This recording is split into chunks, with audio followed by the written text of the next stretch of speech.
ప్రార్థన చేసుకుందాము.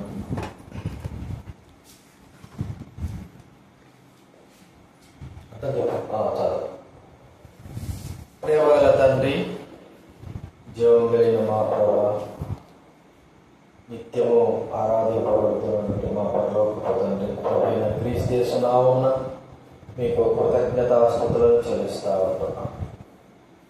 ఈరోజు ప్రభువా ఆమె ప్రేయర్ కొరకే మేము పాల్సింతకు వచ్చుంటున్నాం. నిష్ప్రయోజనకమైన మా శరీరాలను ప్రభువా, ప్రయోజనం లేనటువంటి మా శరీరాలు ఒక్కసారి జ్ఞాపకం చేసుకోండి. ప్రభువా, మమ్మల్ని సిద్ధపరచండి. ఒక గడియను మేలుకొని ఉండలేదా అనే మాట మా జీవితాల్లో మీరు ప్రభు చూపించున్నాయినా కనిపించండి. ప్రభువా, మీరు శక్తి కలిగిన దేవుడు, మా శరీరంలో కావాల్సినటువంటి ఆత్మీయ ఆహారంతో పాటు కలిగిన శక్తి బలం మీరు అనుగ్రహించున్నాయినా కనిపించండి. పరలోక సంబంధమైన ఆహారంతో నింపి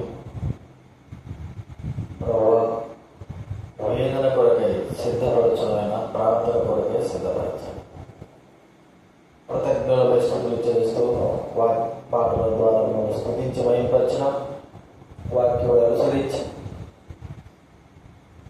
మా జీవితాల మీద పెట్టుకొని ప్రార్థన చేసుకొని ప్రభువా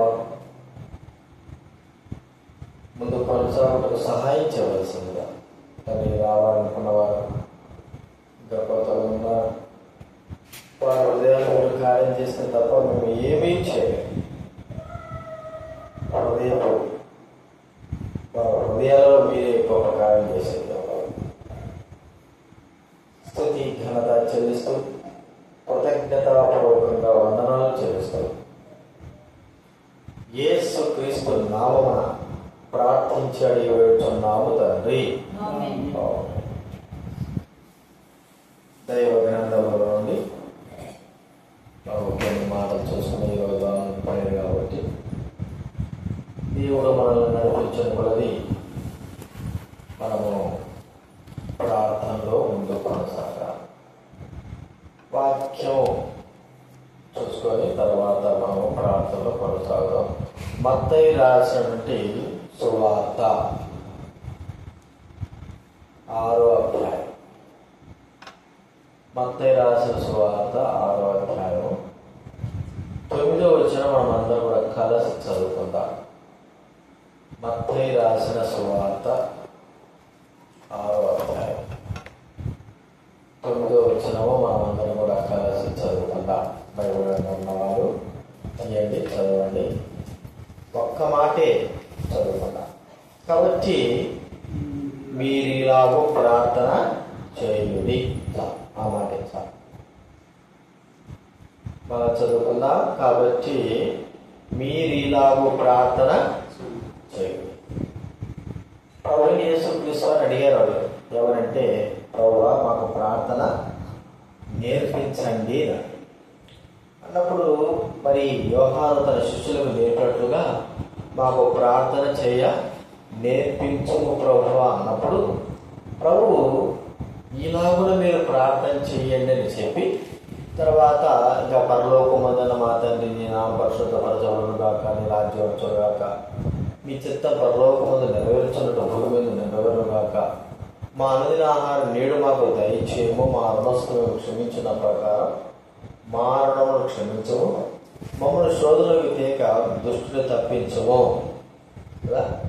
ఇలాగైనా మరి ప్రార్థన యొక్క విషయాలను ఆయన చెబుతూ వచ్చారు.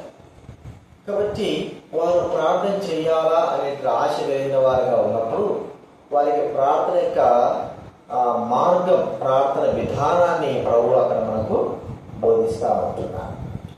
మరి మీరు ఇలా ఉన్న ప్రార్థన చేయండి.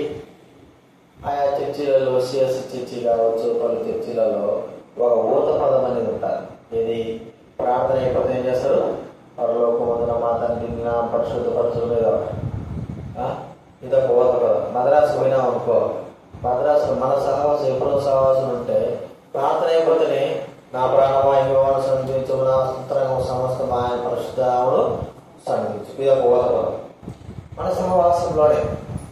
అంటే ఒక ఊదకం కాదని చెప్పడం లేదు, కానీ ఎందుకు ప్రభు ప్రార్థన యొక్క విషయాలను అక్కడ మనకు బోధిస్తూ వచ్చాడు. మీరు ఇలాగ ప్రార్థన చేయండి. ప్రార్థన చేయడానికి అవసరతను గుర్తించిన వాడు ఎలాగ ప్రార్థన చేయాలో ఆయనకు మాత్రం బాగా తెలుసు. ఎందుకంటే మనకు ప్రార్థన చేయడం రాదని పరిశుద్ధాత్మ దేవుడు మనకు స్పష్టంగా బోధించాడు కదా. మనకు ప్రార్థన చేయడం వచ్చా రాదా చెప్పండి, చెప్పండి. మనకు ప్రార్థన చేయడం వచ్చా రాదా? వచ్చా చెప్పు, వచ్చా?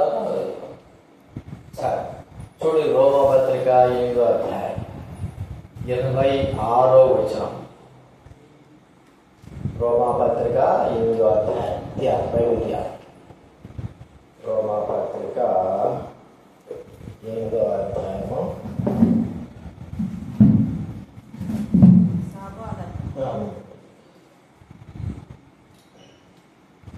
8వ అధ్యాయము 26వ వచనం. అటువలి ఆత్మయు మన బలహీనతను చూసి సహాయం చేస్తున్నాడు. ఎలాగనగా తెలియదు కానీ ఈ ప్రార్థన చేయడం అందరూ తెలుసు, ప్రార్థన చేస్తాం, అందరూ చేస్తాం, కానీ ఎలాగ ప్రార్థన చేయడం తెలియదు. చెప్తున్నాడు అక్కడ, చెప్పండి. ఎలాగ చేయదు తెలియదు. మనకు ప్రార్థన చేయడం అందరం చేస్తాం, కానీ ఒక మాట చెప్పాడు ఆయన పౌలు, యుక్తముగా ఎలాగో ప్రార్థన చేయడం మనకు తెలియదు. ప్రార్థన అంటే అందరికి చదువులాంటి వాళ్ళు కూడా ఏదో ప్రార్థన చేస్తూ ఉంటారు, చిన్నపిల్లలు ప్రార్థన చేస్తూ ఉంటారు. కానీ ప్రభు పరిశుద్ధాత్మ దేవుడు చెబుతున్న మాట ఏంటంటే, యుక్తంగా ఎలాగ ప్రార్థన చేయాలో మీకు తెలియదు అంటారు. కాబట్టి మీరు ఇలాగో ప్రార్థన చేయండి. మన ప్రార్థన ఈ విధమై ఉండాలని కొన్ని విషయాలు మనం చూసుకుందాం. ఏమని ప్రార్థన చూడండి, బైబిల్ గ్రంథంలో ఒక మాట మనం చూస్తే ఎఫెసీ రాసిన పత్రిక 2వ అధ్యాయం. మనం ఈ విధానంలో ప్రార్థన చేయగలిగితే, అంటే మనం ఏదైతే పదవ ఉందో దానిని మనము అడగగలిగితే దేవుడు దాన్ని మనకు అనుగ్రహించేవాడుగా ఉంటాడు. ఎఫెసీ రాసిన పత్రిక 2వ అధ్యాయము 16వ వచనం 2:16. తన శిలువ వలన ద్వేషమును సంహరించి ఏక శరీరంగా చేసి ఇలాగూ చేశారు కనుక ఆయనే మనకు సమాధాన కారకుడై ఉన్నాడు. మనము మన యొక్క ప్రార్థన, మనకు అవసరం ఏంటంటే సమాధానం అవసరం. ఎవరితో సమాధానం? దేవుడితో మనకు సమాధానం అవసరం. ప్రార్థన చేయక మనకు దేవుడితో మనము సమాధానపరుచుకోవాలి. ఏంటండి, నేను దేవుని బిడ్డనే కదా అనుకోవచ్చు. దేవుని బిడ్డమైనంత మాత్రాన తగ్గిపోము అని చెప్పడానికి వీలేదు, పాపం చేయలేము అని చెప్పడానికి వీలేదు. మనము దేవునితో సమాధాన పరుచుకొని అప్పుడు మనము ప్రార్థన చేయాలి. మనకు సమాధానము అవసరం. ఒక మాట ఉంది చూడండి, దేవునితో మనం సమాధాన పరుచుకోకపోతే ఎవరితో కూడా సమాధాన పరుచుకోలేదు. మొదటి సమూయేలు గ్రంథం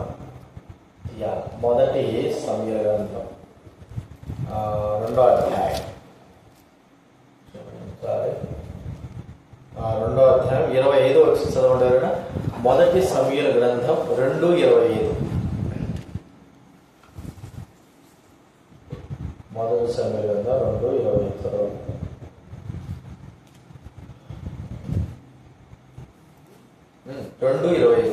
మొదటి సమూయేలు గ్రంథం 2వ అధ్యాయం 25వ వచనం చదవాలి.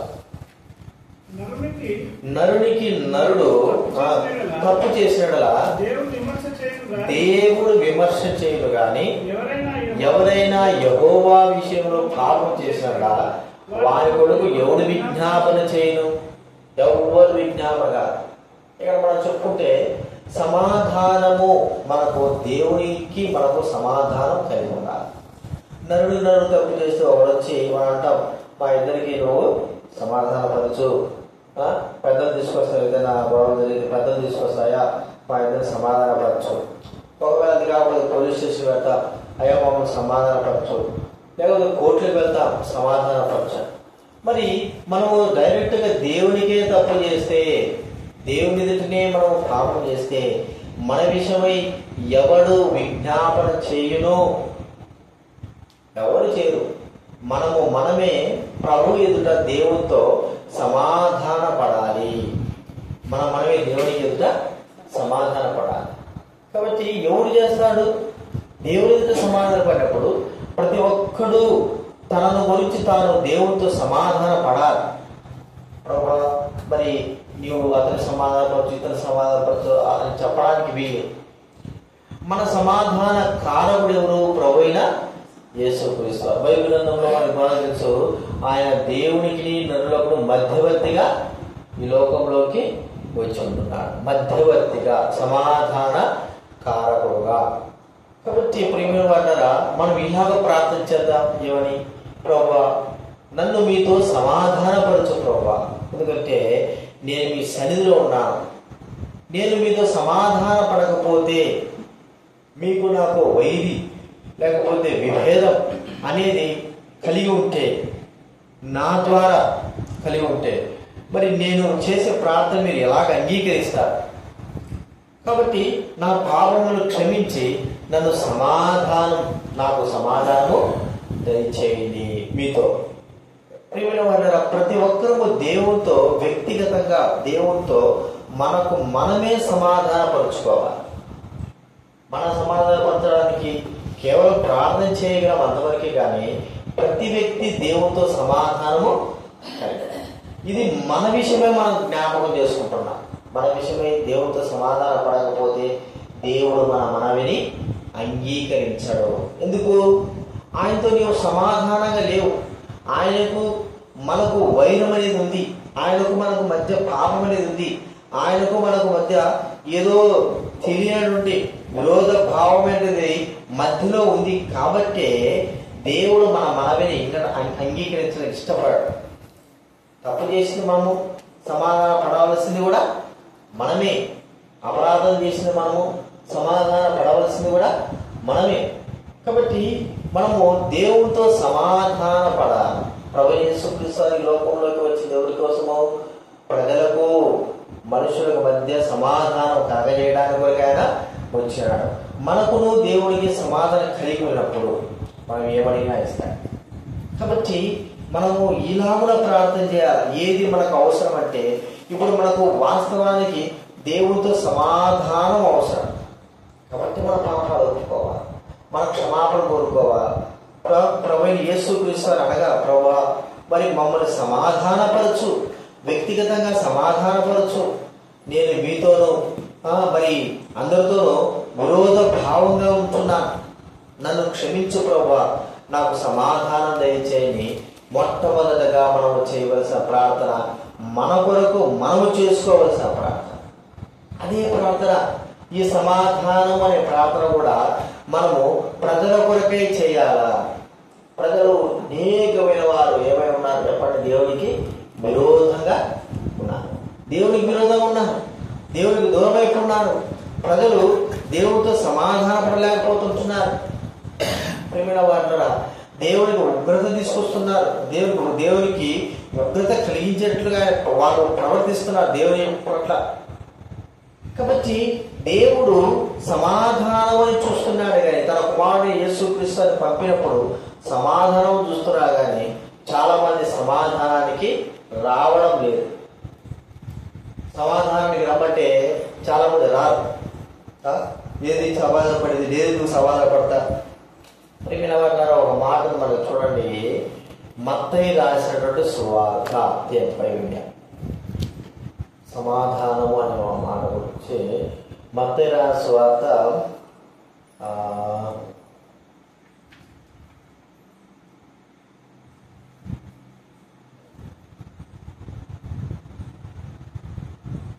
6వ అధ్యాయము 5వ అధ్యాయం 23 వచ్చిందామండి.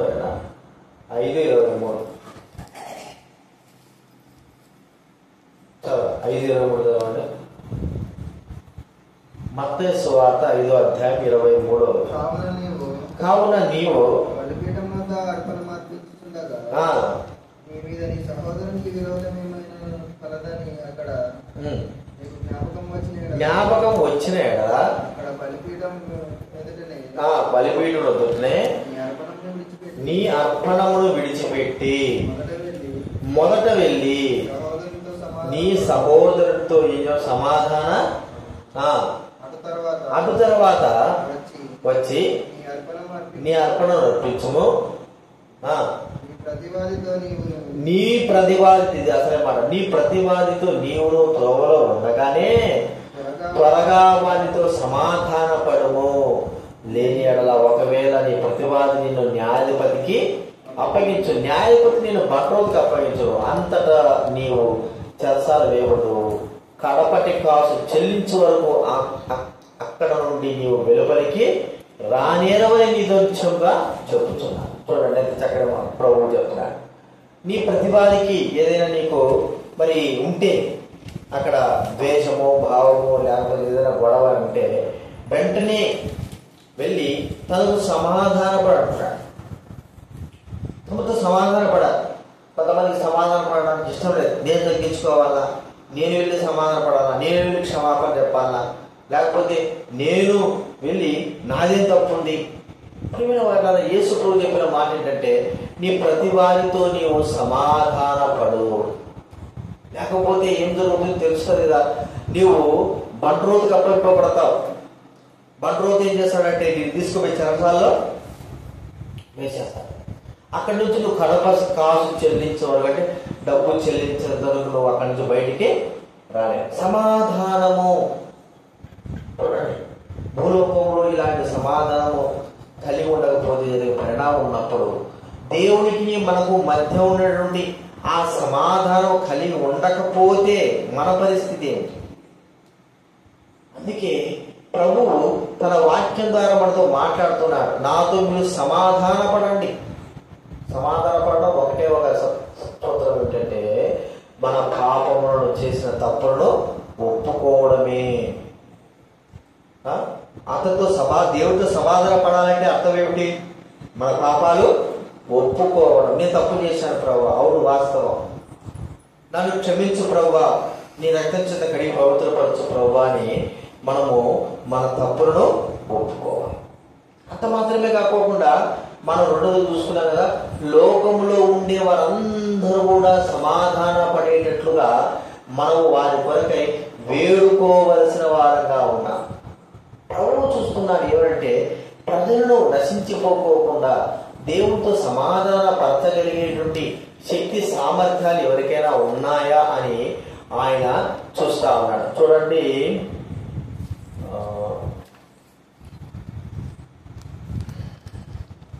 ఇర్మియా గ్రంథం అనుకుంటా, ఇర్మియా గ్రంథం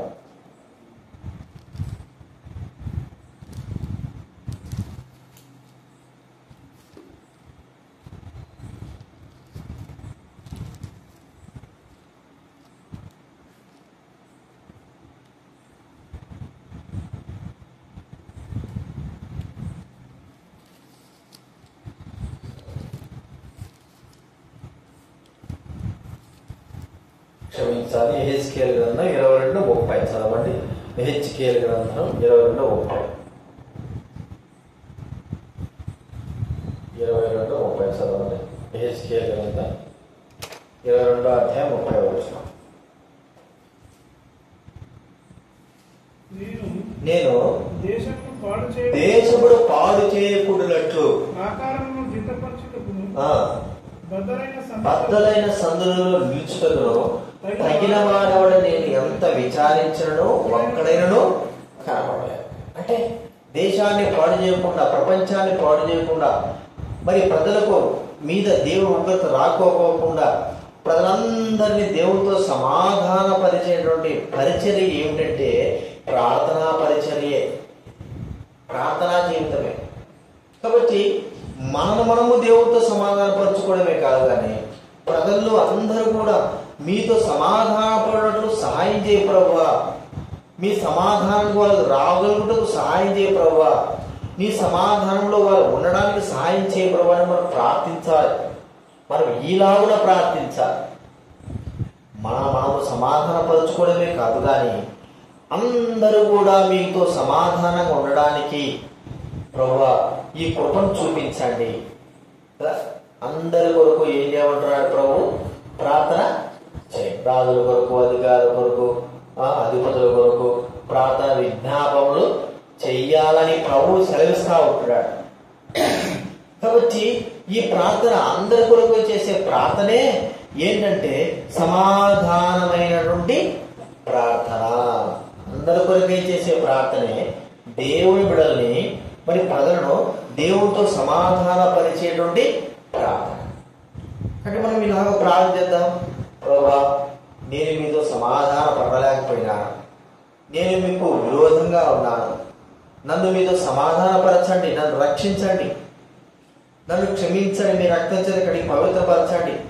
మీ కుమారుడు ప్రభువైన యేసుక్రీస్తు వారు సమాధాన కారకుడుగా ఉన్నాడు. ఆయనను బట్టి, యేసుక్రీస్తు వారి రక్తాన్ని బట్టి నన్ను క్షమించి నన్ను మీతో సమాధానపరచు ప్రభువా. అంత మాత్రమే కాదు, ఈ లోకంలో ఉండే వారందరూ కూడా మీతో సమాధాన పడాలి ప్రభువా. మరి అది అందుకే కదా ఆయన ఎవరు నశించుకోవడం ఆయనకి ఎంత మాత్రం ఇష్టం లేదు. కాబట్టి ఆయన ప్రభువైన యేసుక్రీస్తు వారు ఈ లోకంలోకి నరవతారిగా జన్మించినాడు. ప్రతి ఒక్కరి కొరకే ప్రాణం పెంచినాడు.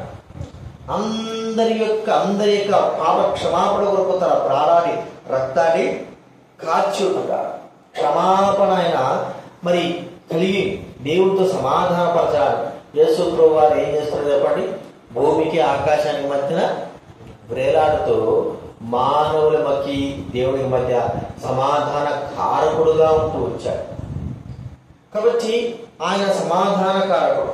సమాధానం చేసి ఒక దేశానికి ఏదైనా యుద్ధం జరుగుతానుకో, మరో దేశం వెళ్ళి సమాధాన పరుస్తుంది. అలా కాదు, ఇది చేయొద్దు, మంచిది కాదు, వీటి వల్ల అందరికి నష్టం.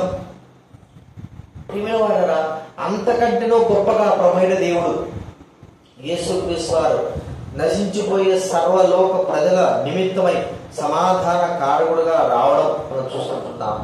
నశిస్తున్నటువంటి మన నిమిత్తమై మన మీద దేవుని ఉగ్రత పడకోకుండా ఆ ప్రభువైన యేసుక్రీస్తు సమాధాన కారకుడుగా ఉండడమని మనం చూస్తాం. క్షమాపణ కోరుకోవడం.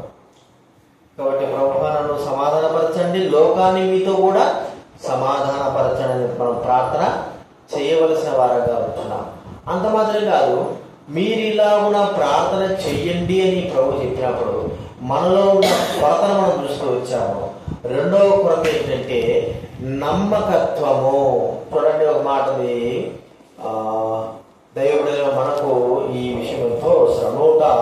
101వ కీర్తన గ్రంథం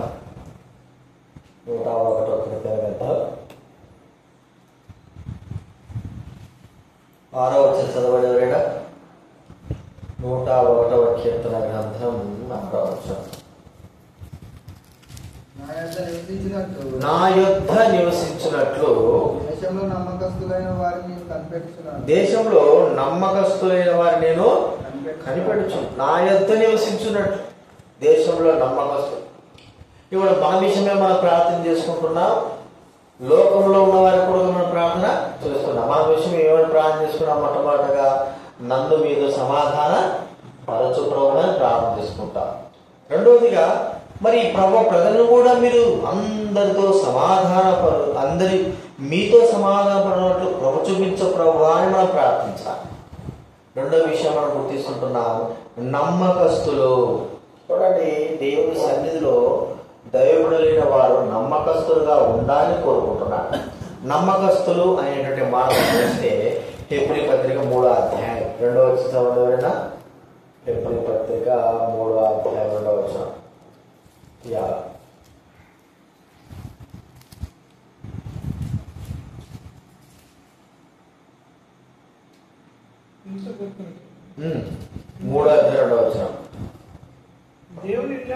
దేవుని ఇల్లంతటిలో మోషే నమ్మకముగా ఉండినట్లు ఈయన కూడా తను నియమించిన వాడికి ఎలా ఉన్నాడండి? నమ్మకంగా. మోషే ఏం చేశాడు?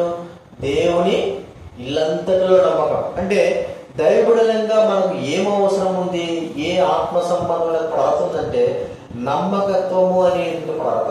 ఇదేంటి ఇలా అనుకుంటున్నా, నమ్మకత్వం కొరత అంటే అవును, దేవుని సన్నిధిలో నమ్మకంగా ఉండాలంటే చాలా చాలా కష్టతరమైన విషయం. ఎందుకంటే దేవుడు అనునిత్యం చూసేవాడు, దేవుడు అనునిత్యము మరి మనల్ని గుర్తించేవాడు, అనునిత్యము చూస్తూ ఉండేవాడు. అలాంటి ఆ ప్రభు మనల్ని నమ్మకస్తులు దైవ సన్నిధిలో దేవుని మందిరంలో నమ్మకస్తుల కొరకై దేశంలోనే నమ్మకస్తులు చూస్తున్నప్పుడు ఆయన సన్నిధిలో నమ్మకస్తులు ఉండాలనుకోవడం చాలా గొప్ప విషయం. చూడండి, సామెతల 20వ అధ్యాయం 6వ వచనం. సామెతల గ్రంథం 20వ అధ్యాయం 6వ వచనం. సామెతల గ్రంథం 20వ అధ్యాయం 6వ వచనం. చదవండి ఎవరైనా.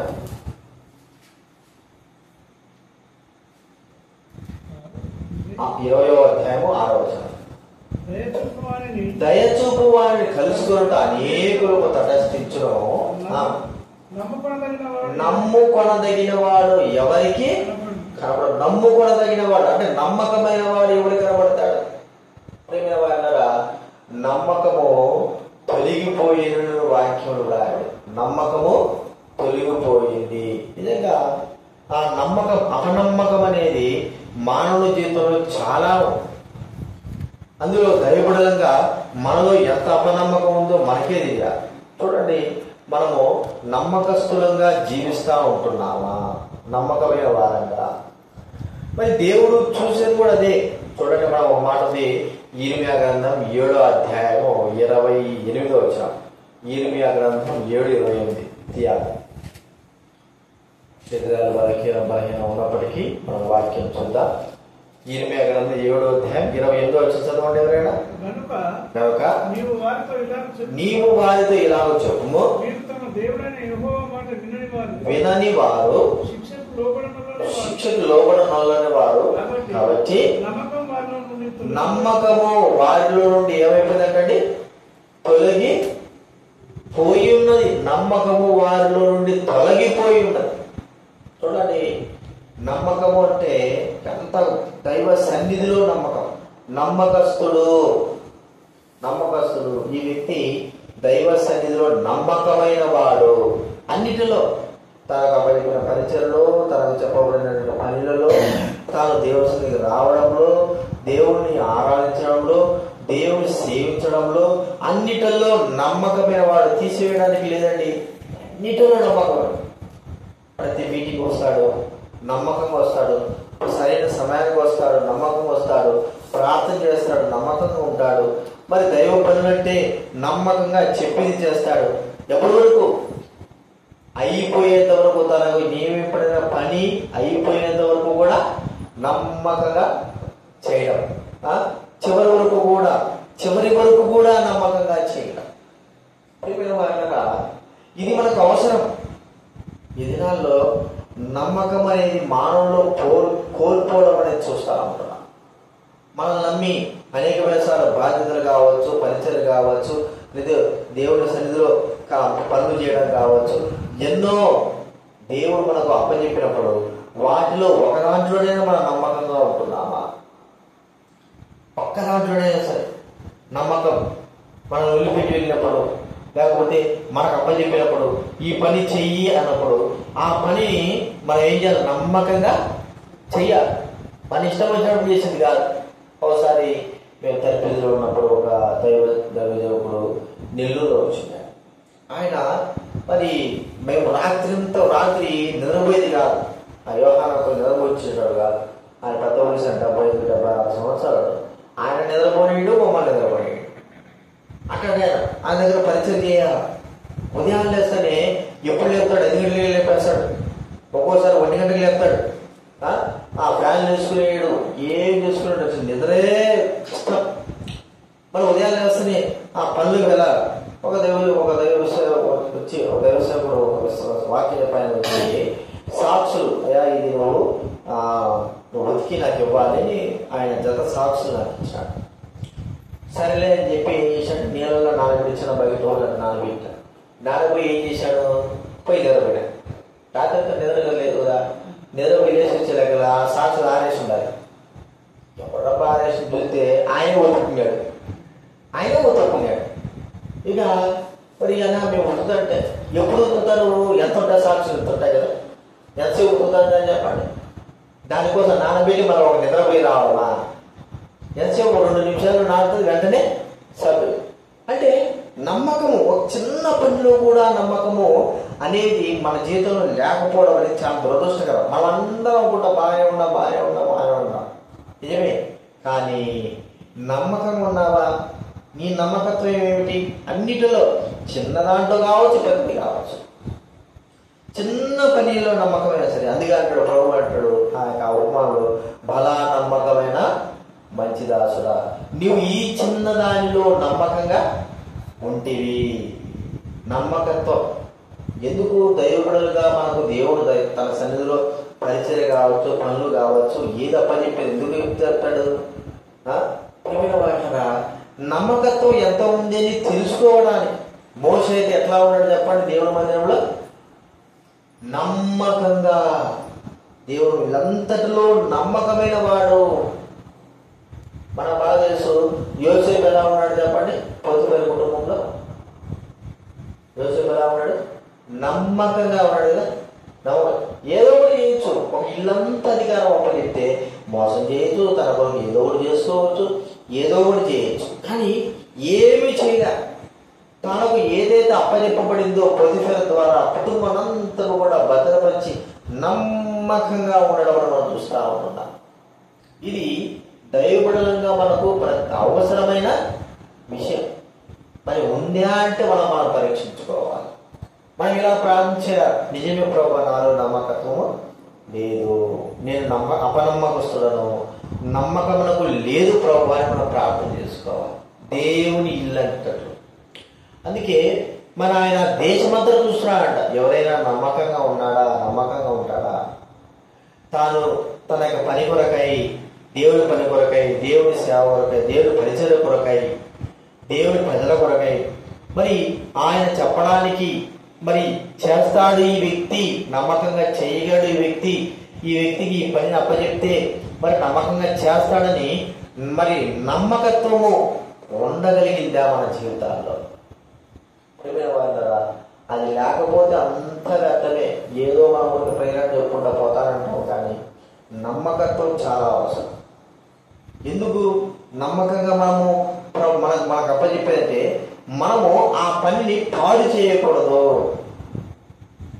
చూడండి, మనకు స్విగ్గీస్, జొమాటో వీళ్ళందరూ ఉంటారు కదా. వీళ్ళు ఏం చేస్తారు చెప్పండి? ఆర్డర్ చేస్తారు, ఫుడ్ ఆర్డర్ చేస్తారు కదా. ఆర్డర్ చేసినప్పుడు వీళ్ళేం చేస్తారు?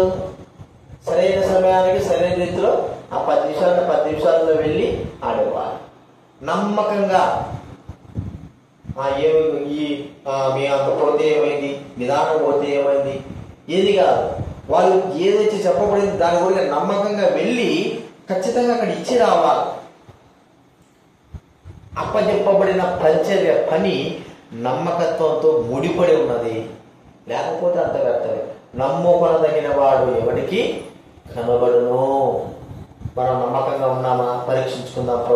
ప్రభువా, నేనుగా నమ్మకం లేను, నీ సన్నిధిలో నమ్మకం లేను, నీ విషయమై నమ్మకం లేను, నీ విషయమై నాకు నమ్మకత్వం లేదు ప్రభువా, నేను అలా ప్రవర్తిస్తుంటున్నాను తండ్రి, నన్ను క్షమించు ప్రభువా అని ప్రార్థన చేసుకోవాలి. అంత మాత్రమే కాదు, దేశంలో నమ్మకస్తులైన వారి కొరకే మనం ఏం చేయాలా? ప్రార్థన చేయాలి. నమ్మకం లేకపోవడం ద్వారానే దేశం అంటే ఏమవుతుంది చెప్పండి? అల్లా కల్లోలమైంది. అలాగే ప్రభుత్వ ఉద్యోగులు చూస్తూ ఉంటే నమ్మకంగా లేరు కాబట్టి అంతా కూడా అన్యాయం, మోసం, అంతా కూడా మోసం. ఎక్కడ చూసినా చూద్దాము, నమ్మకస్తుడు ఎక్కడో ఒకడు కోర్టులు చూద్దాము, అంత మోసమే. పోలీస్ స్టేషన్ చూద్దాము, అంతా మోసమే. ఇంకా వేరే వేరే ప్రాంతం చూద్దాము, అంతా మోసమే. ఎక్కడైనా సరే మోసము లేని స్థలం ఎక్కడ కూడా లేదు. నమ్మకస్తుడు ఎవరైనా ఉన్నారా అంటే ఎవరు కనపడడం లేదు. వాళ్ళరా మా తెలిసిన ఒక వ్యక్తి ఉన్నాడు, విల్సన్ అని మనం ప్రాణం చేస్తాం, అతను చెయ్యింది ఆయన 2 కాళ్ళు హ్యాండిక్యాప్, జోబులో చేయి పెట్టుకొని ఎంతో బలంతా నడుచుకుంటూ వెళ్తారు. ఒక్కోసారి ఆయన మరి స్టాంపులు ముద్రలు వేస్తారు కదా, ఏమంటారు ఆ సెక్షన్ని, రిజిస్టర్ ఆఫీసులు, పొలాలని రిజిస్టర్ చేస్తారు కదా, దాంట్లో పనిచేస్తాడు.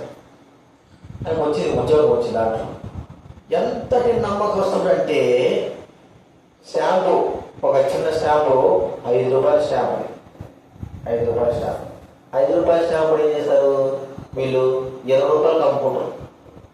ఆ లోపల ఉండే వాళ్ళందరూ అంతే. ₹5 స్టాంపులు ఏం చేస్తారు, ₹20 అమ్ముతారు. లేకపోతే స్టాంపులు ఏమైనా అయిపోయినా వీళ్ళు సెక్షనట్టుగా తీసుకోవాలి. ఏది పత్రాలు రాసి ఇచ్చేదానికి స్టాంపులు ఉంటాయి కదా, తీసుకోవాల్సిందే. ఈ అందరూ ₹20 తీసుకుంటే ఇతను ఉన్నప్పుడు, ఇతను ఆ పని చేస్తున్నప్పుడు మాత్రం ₹5 తీసుకునేవాడు. అడిగేవాడు పక్కవాడు, ఏదో ఆ సారేమో ₹5 తీసుకుంటాడు, నువ్వే ₹20 తీసుకుంటావు అంటే ఆ సార్ దగ్గరికి తీసుకోమంటారు. వాళ్ళు అనేవారు, మేమందరం ₹20 తీసుకుంటున్నాం కదా, ఏం ₹5 తీసుకుంటున్నావు, ₹20 తీసుకో. అయ్యా నాకు తెలుతున్నాయన, నాకు దేవుడు ఈ యొక్క ఉద్యోగం ఇచ్చాడు, ఏదో వస్తా ఉంది చాలు. మరి అందరితో పాటు ఉండాలి కదా అట్లా ఖచ్చితంగా. ఏది నమ్మకంగానే వాడగా నమ్మకస్తుడైనటువంటి వారికి దేవుడు ఎప్పుడూ తోడు ఉంటాడు. మరి ఆ పెద్ద అధికారి ఒక ఆమె, రిజిస్టర్ పెద్ద అధికారి ఉండేది. ఆమె ఎంత మోసం, ఆమె డబ్బు పిచ్చి బాగుంటుందంట. బాగా పొలాలు పెద్ద పెద్ద పొలాలు రాజకీయ నాయకులు కదా, కొండలు ఉంటాయి కదా, అవన్నీ రాసిచ్చి 20 లక్షలు 30 లక్షలు రాసిచ్చి వాళ్ళందరూ అట్లా తీసుకునేది. అట్లా చేసి రైడ్లు దొరికిపోయింది, సస్పెండ్ చేశాను. మేము అక్కడ నెల్లూరు దగ్గర అక్కడ ఉన్నప్పుడు సస్పెండ్ చేశాను. ఆ సమయంలో ఇక నమ్మకస్తుడు కదా, సస్పెండ్ చేసినప్పుడు ఏమవుతారు, అక్కడ ఉన్న వాళ్ళందరి మీద భారం పడదు. ఎందుకంటే మీ అనుమతి లేకుండా, మీ ముద్ర లేకుండా ఎన్ని అడగలుగుతారని చెప్పారు. ఆ సమయంలో ఇతడు అంత నమ్మకస్తుడు అంటే ఆమె మాట వినేవాడు కాదు, ఆమెతో అసలు అట్లా పని చేసేవాడు కాదు. అప్పుడు దేవుడు ఏం చేశాడంటే, ఈమెను సస్పెండ్ చేసే సమయానికి ఇతనికి 1 నెల రోజులు సెలవు తీసుకున్నాడు. 1 నెల రోజులు అసలు ఆఫీస్లో పోయాడు. ఆ సమయంలోనే ఆమె ఏమైపోయింది, ఎంత నమ్మకస్తుడు అంటే ఇప్పటికీ ఫోన్ చేసి మాట్లాడుతాడు. మరి తీసుకోవచ్చు కదా, ₹5 పోతే ₹15 లాభం కదా, ₹15 లాభం, ₹15 కూడా ₹1 కూడా నమ్మకమైన వాడు. ఎక్కడైనా మరి అందరూ కూడా సెలవు పెట్టేది అట్టేపోతే వెళ్ళిపోతాడు. ఇతను మాత్రం ఉదయం నుంచి సాయంత్రం పని చేసేవాడు. ఉదయం నుంచి సాయంత్రం పని చేస్తాడు. ఇంకా 3 సంవత్సరాలు 4 సంవత్సరాలు ఆయనకు మరి ఉద్యోగం ఉంది. ఉదయం సాయంత్రం పని చేసేవాడు. మళ్ళీ హ్యాండిక్యాప్డ్, కరెక్ట్ సమయానికి వెళ్ళేవాడు, కరెక్ట్ సమయానికి అన్ని చేసేవాడు.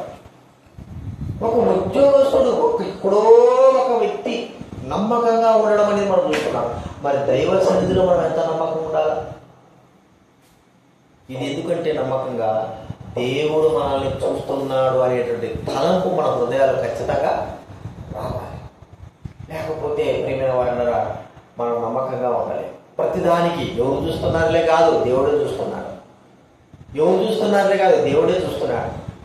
బాగా అప్పుడప్పుడు పెద్ద పెద్ద మీటింగ్ల పిల్లలు బాత్రూమ్లు గడిగేది, లేకపోతే కిచెన్ దగ్గర మీరేదో పని చేసుకుని వచ్చేది, ఇవన్నీ చేసేవారు. బాత్రూమ్ కడగమంటే సగం గడిగేది, చూసినా అయిపోయింది, ఆయనకు వచ్చేది కాదు. అంటే ఎవరు చూస్తాడు, ఎవరు చూడడు.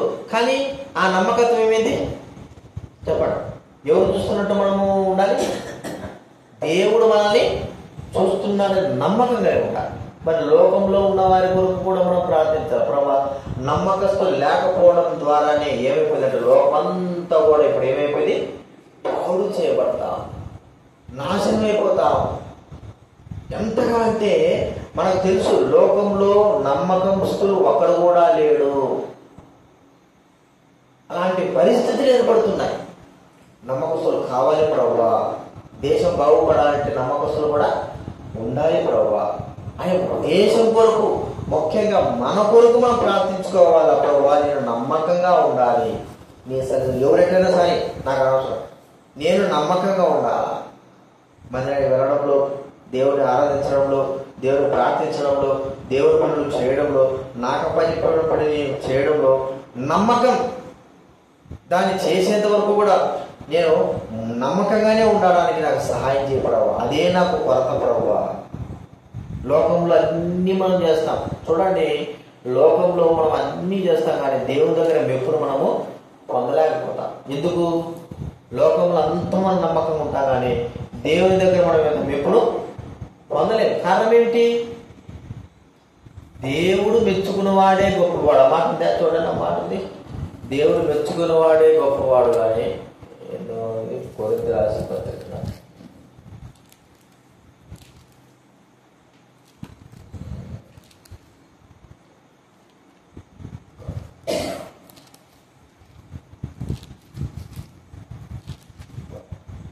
2 కొరింథీ 10వ అధ్యాయము 17వ వచనం చదవండి. 2 కొరింథీ 10:17.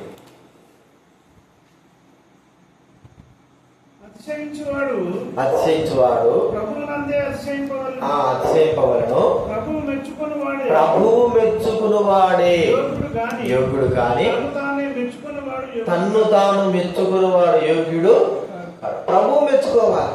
ప్రభువు మెచ్చుకోవడానికి నమ్మకం వాడరా, ఆ నమ్మకము మనం సంపాదించుకోవాలా దేవుని దగ్గర, మనుషుల దగ్గర కాదు. ఎందుకు? ఒక దినాన మనం ఏం కావాలి చెప్పండి, అందరం కూడా ఎక్కడికి వెళ్ళాలి? దేవుని న్యాయపీఠం మీద నిలబడాలి. అప్పుడు మన నమ్మకత్వం ఏమైందని అప్పుడు అక్కడ రుజువుపరచబడుతుంది. కాబట్టి ప్రభువు మెచ్చుకున్న వాడే యోగ్యుడు, ప్రభువు నమ్మకంగా ఎంచిన వాడే యోగ్యుడు. ఎవరు అలాంటి యోగ్యుడు? బైబిల్ చూసినాము. నమ్మకమైనవాడు మోషే తన ఇల్లంతట్లో నమ్మకమైన వాడు, ప్రేమైన వాడురా. అలాంటి అనుభవంలోకి మనం రావడానికి కొరకే ప్రార్థించాలి. మనమే కాదు, దేశమంతా కూడా నమ్మకస్తులు కావాలి. దేశమంతా కూడా నమ్మకంగా ఉండేవారుగా ఉండినట్లు వారు అలాగ నమ్మకంగా ఉండడానికి ప్రభు సహాయం చేయనట్లు వారి కొరకే మనం ప్రార్థించవలసిన వారంగా ఉంటున్నాం. ఇది రెండోదిగా మనం ఇలాగున ప్రార్థన చేయాలి. ఏమిటి? మొట్టమొదటిగా దేని కొరకే ప్రార్థన చేయాలి చెప్పండి? మనము దేవునితో సమాధాన పడడానికి కొరకై ప్రార్థన. మనమే కాదు, ప్రపంచమంతా కూడా దేవునితో సమాధానపడాలి. రెండోదిగా మనము నమ్మకస్తులంగా దేవుని ఎదుట ఉండడానికి కొరకే ప్రార్థించాలి దేవుని సన్నిధిలో. మనమే కాదు, ప్రపంచమంతా కూడా నమ్మకస్తులైన వారిని లేవనెత్తునట్లు, నమ్మకస్తులైన వారు ఉండనట్లు ప్రార్థన చేయాలి. మూడోదిగా మనం చూస్తే చూడండి, 2 కొరింథీ 13వ అధ్యాయం 5వ వచనం చదువుతారు. 2 కొరింథీ 13:5. మీరు విశ్వాసం గలవారై ఉన్నారో లేదో మిమ్మును మీరే శోధించుకొని చూచుకోండి. మిమ్మును మీరే పరీక్షించుకొనుడి. మీరు భ్రష్టులు కానేటలా యేసుక్రీస్తు మీలో ఉన్నాడని మిమ్మల్ని గురించి మీరే ఎరుగరా. మీరు విశ్వాసం గలవారై ఉన్నారు లేదు మిమ్మల్ని మీరే శోధించుకొని. అంటే అర్థం ఏమిటి? విశ్వాసము కదా. మరి యేసుక్రీస్తు దగ్గర ఆయన శిష్యులు మరి అడిగారు. ఎవరు అడిగారు? ప్రభువా మా విశ్వాసము వృద్ధి పొందించు. లూకాసు వార్త చూడండి, లూకాసు వార్త 17వ అధ్యాయం. లూకాసు వార్త 17వ అధ్యాయం 5వ వచనం చదవగా 17 అది లూకా. అపోస్తలుడు మా విశ్వాసము అభివృద్ధి పొందించు అని ప్రభుతో చెప్పగా, మా విశ్వాసం ఏం చేయమంటున్నారు? అభివృద్ధి పొందు ప్రభు, అభివృద్ధి చెయ్యి. కాబట్టి మనకు విశ్వాసం అనేది చాలా ప్రాముఖ్యం. విశ్వాసము మన జీవితంలో చాలా ప్రాముఖ్యమైన విషయం. అది లేకపోవడం ద్వారా మనం ఎంతగా దిగజారిపోతున్నాం. మనం అనుకుంటాం మన విశ్వాసం ఉంది, విశ్వాసం ఉంది. ఎంత విశ్వాసం ఉంది? ఎంత విశ్వాసం ఉంది మనలో చెప్పండి. ఆ విశ్వాస కొలత, పరిమాణం మనం ఎంతగా చెప్పుకోగలం? ప్రేమైన వాళ్ళరా, కొన్ని సందర్భాల్లో మన విశ్వాసాన్ని కోల్పోయే పరిస్థితి కూడా మనము ఏర్పడతాము. బైబిల్ గ్రంథంలో ఉంది, మీ విశ్వాసం నేను బాగు చేస్తాను. మీ విశ్వాసం నేను బాగు చేస్తాను. చూడండి, ఇర్మియా గ్రంథం 3వ అధ్యాయం 22వ వచనం. ఇర్మియా గ్రంథం 3వ అధ్యాయం 22వ వచనం.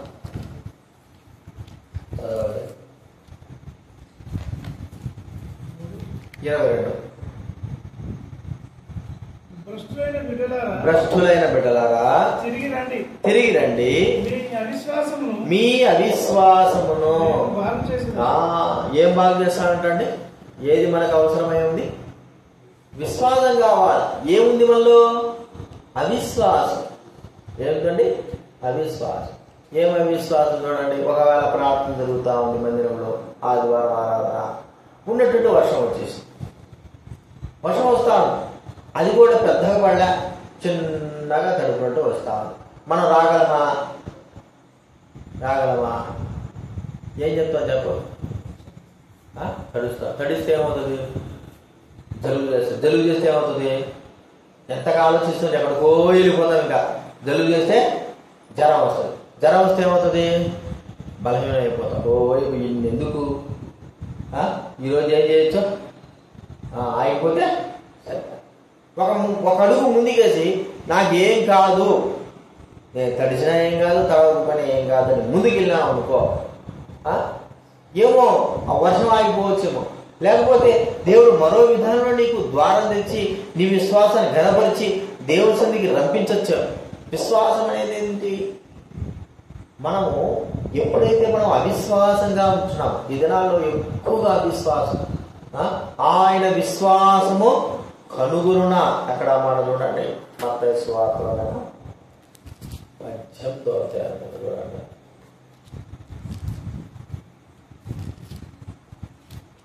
మత్తయి సువార్త 8, లూకా సువార్త 8.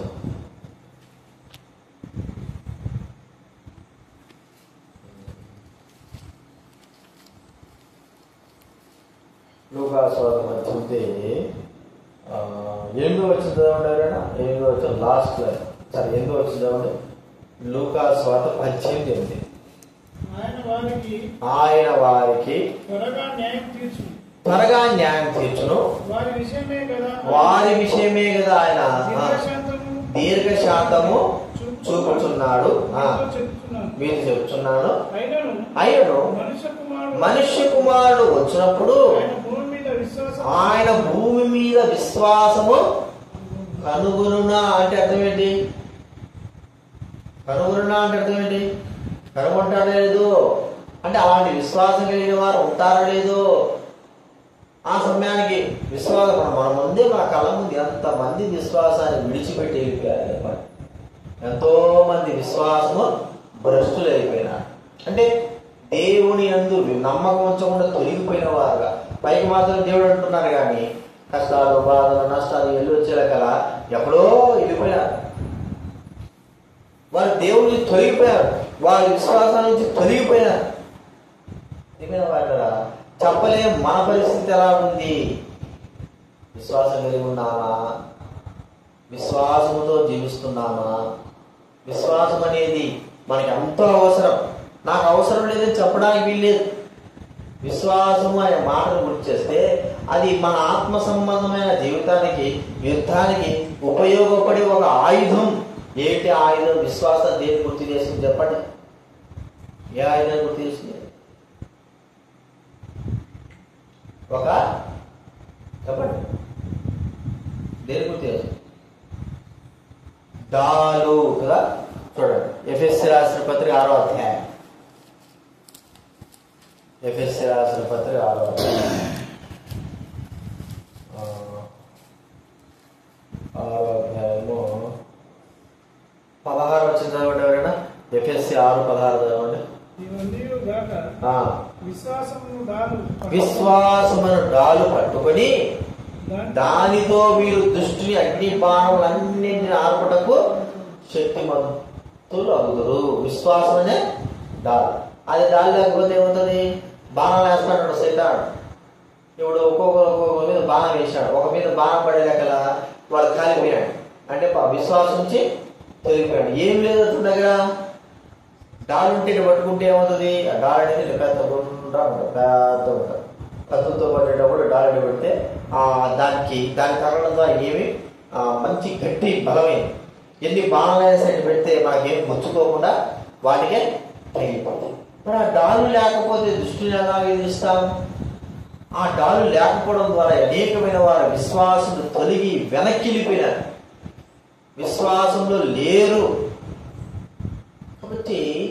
మనకు ఏది అవసరం అంటే విశ్వాసము. విశ్వాసం ఉందా అంటే మరి ఉంది. ఎంత ఉంది, ఎంత మోతాదు, ఎంత పరిమాణం ఉంది, ఏ సమయంలో ఆ విశ్వాసం అని కలిగి ఉంటున్నాం. ప్రియమైన వారలారా, విశ్వాసమును బాగు చేసుకోవలసిన వారంగా ఉండాలి.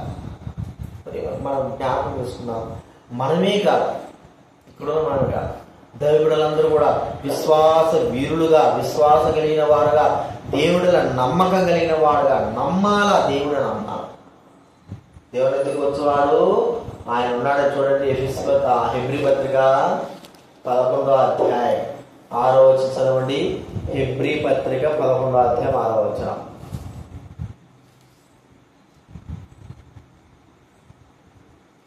చదవాలి. విశ్వాసము లేకుండా దేవునికి ఇష్టడేట అసాధ్యము. దేవుని యొద్దకు వచ్చేవాడు ఆయన ఉన్నాడని నమ్మబడు కదా. ఇది ఎవరికి వర్తిస్తుంది? లోకములో ఉన్నటువంటి అవిశ్వాసమైన వారికి వర్తిస్తారు. కాబట్టి వారందరూ ఏం కావాలి? విశ్వాసము కలిగిన వారుగా ఉండాలి. నమ్మాలి. యేసులో నమ్మండు అంటే ఏం చేస్తాడు చెప్పండి? మాకు యేసులో వద్దు, మేము నమ్మం, మేము విశ్వసించమంట. విశ్వాసం మాకు వద్దంటారు. ఆయన మేము విశ్వాసం ఉందంటారు. కానీ మనం విశ్వాసం ఉంచడమే కాదు, మనం విశ్వాసం స్థిరంగా ఉండడమే కాదు, ఇతరులు కూడా విశ్వాసం స్థిరంగా ఉన్నట్లు వారు కొరకు మనం ప్రార్థించవలసిన వారంగా ఉంటున్నారు. చాలా మంది విశ్వాసం నుంచి తొలగిపోయిన వారుగా ఉంటారు. నమ్మడానికి వచ్చినట్టుగా వచ్చుతారు యేసు ప్రభుని, తర్వాత విశ్వాసం నుంచి వాళ్ళు ఏమైపోయినారు? తొలగిపోయినారు. వారి కొరకు ఎవరు ప్రార్థిస్తారు?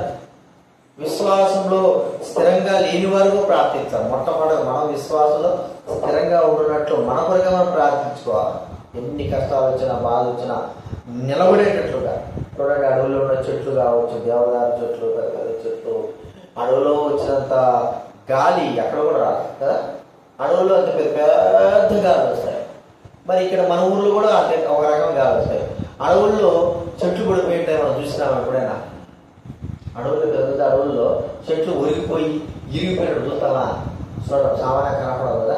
మన ఊర్లో ఏం చేస్తాం చెప్పండి? మన మందిరం ముందు వేప చెట్టు ఉండేది. మనం ఇటీవల గాలి వచ్చి ఏమైపోయినాయి? చెట్టు వేలంత సహా, చిన్న చెట్టే వేలంత సహా లేచేసి. అంటే ఏమిటి? విశ్వాసంలో స్థిరముగా లేకపోవడం, స్థిరమైన వారంగా లేకపోవడం ద్వారా. ప్రియమైన వారంటారా, మనం స్థిరంగా లేకపోతే మనం ఇతరుల కొరకు విశ్వాసం కలిగి ఉండాలని వారి కొరకు ఏమై ప్రార్థిస్తాం. కాబట్టి మనము అన్నిటిల్లో విశ్వాసం కలిగి ఉండడానికి కొరకే ప్రార్థించాలి. మీరు ఇలాగ ప్రార్థించుకోనండి, మా విశ్వాసం అభివృద్ధి పరుచుకోవాలి. విశ్వాసం లేదు, అల్ప విశ్వాసము మేము కలిగి ఉంటున్నాం. అల్ప విశ్వాసం ఏదో ఊరికే ఉన్నామంటే ఉన్నాం. అల్ప విశ్వాసం కాదు, అధిక విశ్వాసం లోకి మనం రావాలి. అప్పుడే మనము అపవాదిక మరి బాణములను మరి తిరగొట్టే వారంగా, ఆర్పే వారంగా ఉంటాం.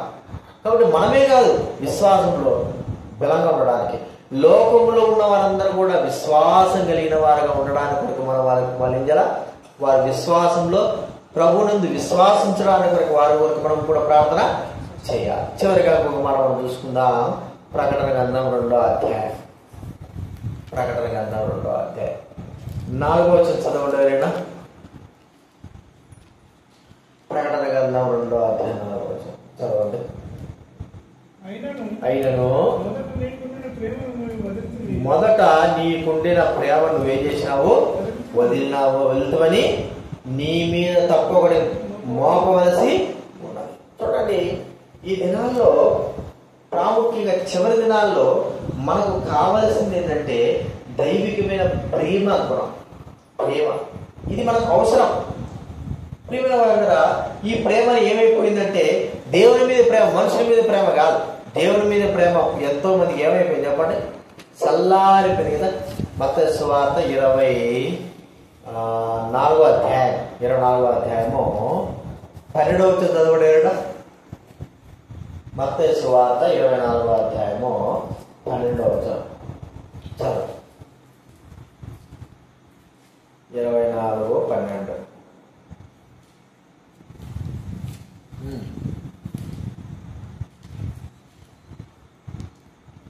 మత్తయి సువార్త 24:12.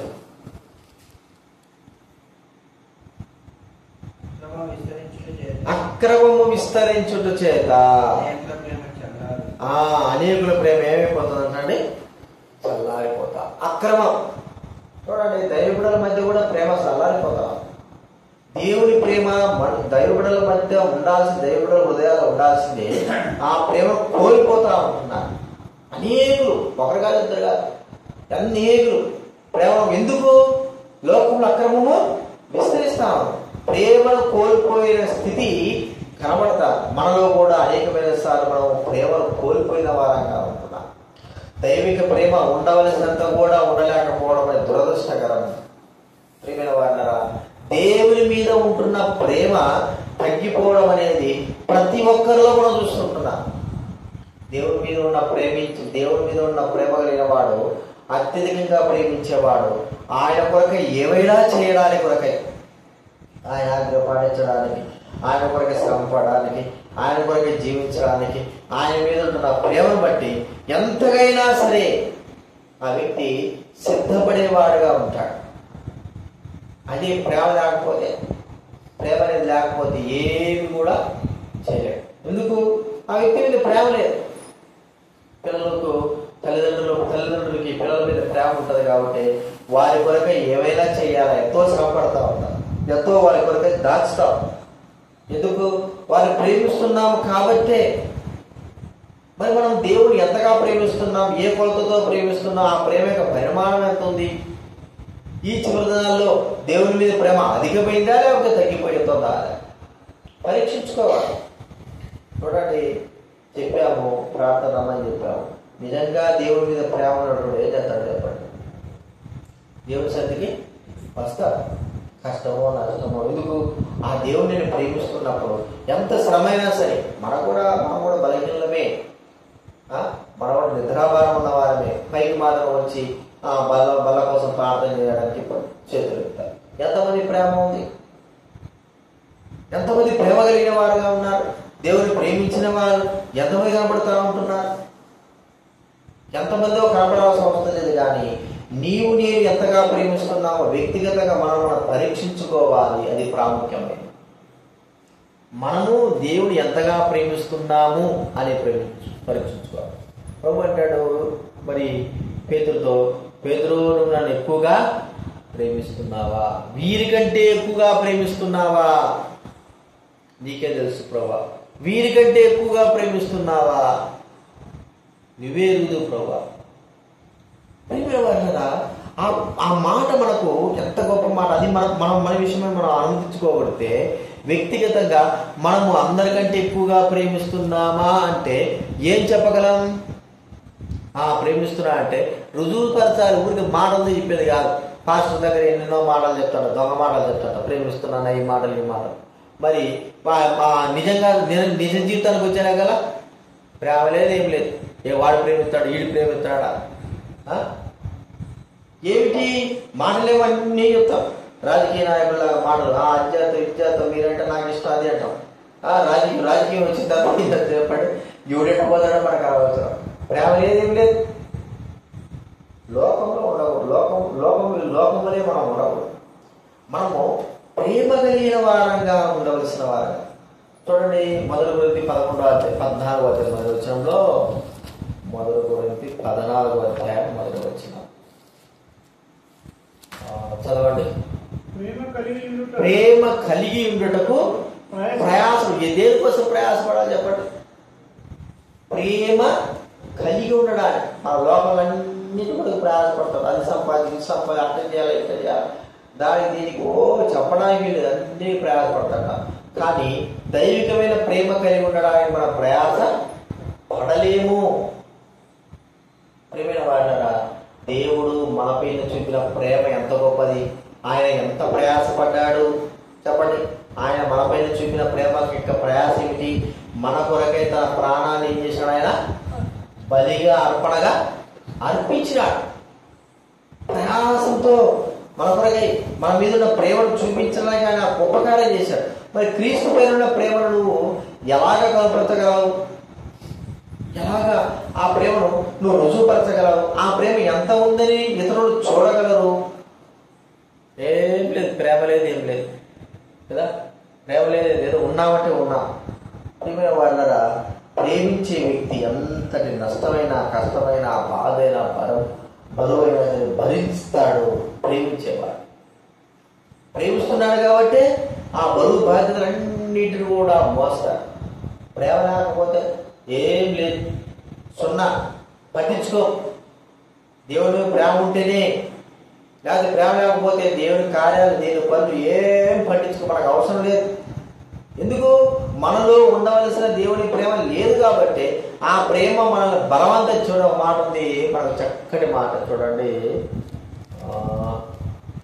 ఇది రోమా పత్రిక అనుకుంటారు కదండి, రోమీలకు రాసిన పత్రిక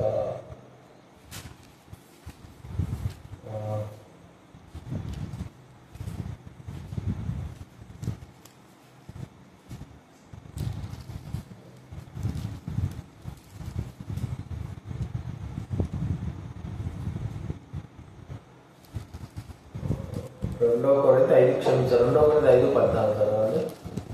2 కొరింథీ 5:14 అంతే. 2 కొరింథీ 5:14 చదవండి ఎవరైనా.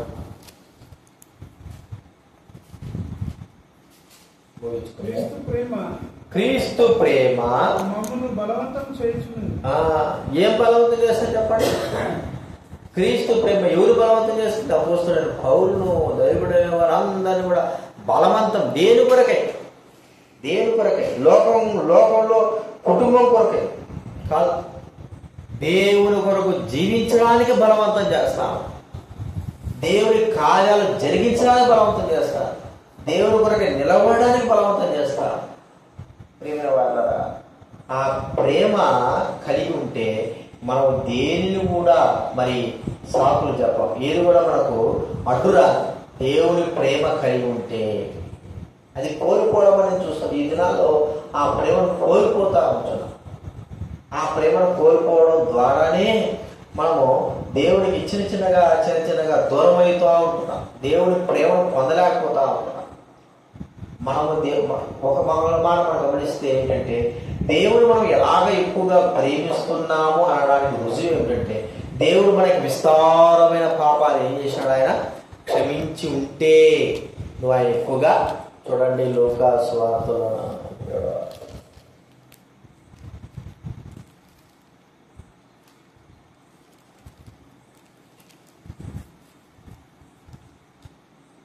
లూకా సువార్త 7వ అధ్యాయము 27వ చదవండి ఎవరైనా. లూకా 7:27. ఇదిగో నేను లూకా సువార్త 7వ అధ్యాయం, క్షమించారు 47 ఇక్కడ చక్కటి మాట కనబడతాను చూడండి. ఆమె విస్తారంగా ప్రేమించారు కనుక క్షమింపబడి మీతో చెప్పుతో. ఎవరికి కొంచెముగా క్షమింపబడునో వాడు కొంచెముగా ఎట్ట ప్రేమిస్తే క్షమింపబడి అంటే మనం అర్థం చేసుకోవాలా? విస్తారంగా ప్రేమించాలి. అలాంటి ప్రేమ మనం కలిగి ఉన్నామా? దేవుని ప్రేమ విస్తారమైన ప్రేమ. ఆ ప్రేమ అవసరమై ఉన్నది. ప్రేమిన వాళ్ళారా, మనకు ఆ ప్రేమను కోల్పోతే, ఆ ప్రేమ లేక ప్రజలు లోకంలో ఎంత దుర్మార్గం జరుగుతా ఉందో చెప్పండి. దేవుని ప్రేమ లేకపోవడం ద్వారా లోకంలో జరుగుతున్నటువంటి కార్యాలు మనకు బాగా కనబడతా ఉంటాయి. చెప్పడానికి లేదు. దుర్మార్గత, మోసము, వ్యభిచారము, హత్యలు, ఇంకా ఎన్నో చెప్పడానికి లేదు. ఇవన్నీ కూడా ప్రేమ లేకపోవడం ద్వారానే ఇవన్నీ జరుగుతూ ఉంటున్నాయి. కాబట్టి మొట్టమొదటిగా మనకు దైవికమైన ప్రేమ దయచేయి ప్రభు అని ప్రార్థిస్తూ, లోకంలో కూడా నీ ప్రేమ కలిగిన వారుగా ఉండడానికి ప్రభువా నువ్వు సహాయం చేయమని ప్రార్థన చేయవలసిన వారంగా ఉన్నాం. ఎన్ని విషయాలు చూస్తున్నా? 4 విషయాలు. మొట్టమొదటి ఏం చూడాలి చెప్పండి? మొట్టమొదటి ఏం చూస్తున్నా? సమాధానం. మనం దేవుడితో సమాధానం పడాలి. సమాధానం లేకపోతే దేవుడి సందులో దేవుడు మన ప్రభావం అంగీకరించాడు. మన సమాధానం పడడమే కాదు, లోకాన్ని దేవుడితో సమాధానపరచడానికి యేసుక్రీస్తు చనిపోయాడు కాబట్టి లోకమంతా కూడా దేవుడితో సమాధానపడినట్లు ప్రార్థించాలి. రెండోది ఏం చూస్తూ వచ్చాము? నమ్మకంతో. మనం నమ్మకంగా ఉండాలి దేవుడి సందులో. మోషే ఇల్లంతట్లో నమ్మకంగా ఉన్నాడు. నీవు నన్ను నమ్మకంగా ఉన్నావా? పరీక్షించుకుందా. మన నమ్మకమే కాదు, లోకంలో ఉన్నవారు నమ్మకం ఉంటేనే దేశం కూడా బాగుపడుతుంది. నమ్మకస్తులు లేరు, ఎంత వెతికినా కూడా నమ్మకస్తులు లేకపోవడం చాలా విచారంగా. కాబట్టి లోకం కొరకు కూడా మనం ప్రార్థించాలి. లోకంలో ప్రభావ నమ్మకస్తులేమో లేవనెత్తండి అని ప్రార్థించాలి. మూడోది కొరకు చూసుకొని వచ్చాము విశ్వాసం. మన విశ్వాసం ఉందా? ఎంత విశ్వాసం, ఎంత పరిమాణంలో విశ్వాసం ఉంది? ఎలాంటి పరిస్థితుల విశ్వాసం కలిగిన వారు? బలమైన విశ్వాసమా, అల్ప విశ్వాసం కలిగినామా? కాబట్టి విశ్వాసం కలిగిన వారంగా, బలమైన విశ్వాసం కలిగిన వారంగా ఉన్నట్టు అది మాత్రం కాదు, ప్రభువును అనేకమైన వారు విశ్వసించినట్లు, విశ్వాసానికి లోబడినట్లు మనం ప్రార్థన చేయవలసిన వారంగా ఉన్నాం. నాలుగోది చూస్తూ వచ్చాము దేవుని ప్రేమ. ఇది మనలో కార్యసిద్ధి కలగా, దేవుడు అత్యధికంగా మనం ప్రేమించడం ఇంకెవరు కూడా ప్రేమించలేదు అని చెప్పుకునే రీతిలో మనము ఆ ప్రేమ కలిగిన వారంగా ఉండాలి. అంత మాత్రమే కాదు, అనేకమైన కొరకై యేసుక్రీస్తు ప్రేమ కలిగిన వాడు తన ప్రాణాన్ని పెట్టాడు. ఆ ప్రేమ భూమిపైన విస్తరించాలా. దేవుని ప్రేమ భూమిపైన విస్తరిస్తే ఇక ఎటువంటి అరాచకాలు, మోసాలు, మానభంగాలు ఏమి కూడా జరగవు. దేవుని ప్రేమ లేకపోవడం ద్వారానే, అక్రమం విస్తరించడం ద్వారానే ఈ దుర్మార్గపు క్రియలు జరుగుతాయి. ఈ నాలుగు విషయాలు గుర్తుపెట్టుకుని మన ప్రార్థనలో ప్రవేశిద్దాం. ఒక పాట పాడుకుందాము.